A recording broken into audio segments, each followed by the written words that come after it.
Item ಯಾವುದೇ ಇರಲಿ try ಮಾಡಿ ಆಚಿ ಚಿಕನ್ ಮಸಾಲಾ. ಇಂಗ್ಲೆಂಡ್ ವಿರುದ್ಧ ಟೀಂ ಇಂಡಿಯಾ ಭರ್ಜರಿ ಗೆಲುವನ್ನ ಸಾಧಿಸಿದೆ. 7 ರನ್ಗಳಿಂದ ಜಯಗಳಿಸಿದಂತಹ ಭಾರತ ಸತತ 2ನೇ ಬಾರಿಗೆ T20 ವಿಶ್ವಕಪ್ ಫೈನಲ್ಗೇರಿದೆ.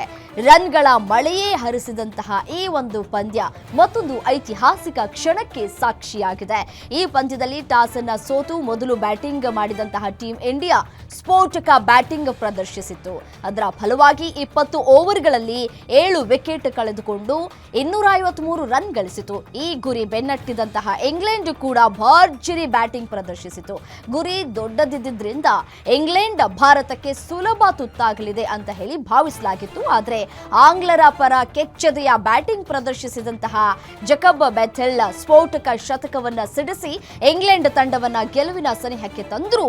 ಆದರೆ ಕೊನೆಯ 4 ಓವರ್ಗಳಲ್ಲಿ ಪಂದ್ಯದ ದಿಕ್ಕು ಬದಲಿಸಿದಂತಹ ಭಾರತದ ಬೌಲರ್ಗಳು ತಂಡವನ್ನ ರಣರೋಚಕ ಗೆಲುವಿನತ್ತ ಕೊಂಡೊಯ್ದರು.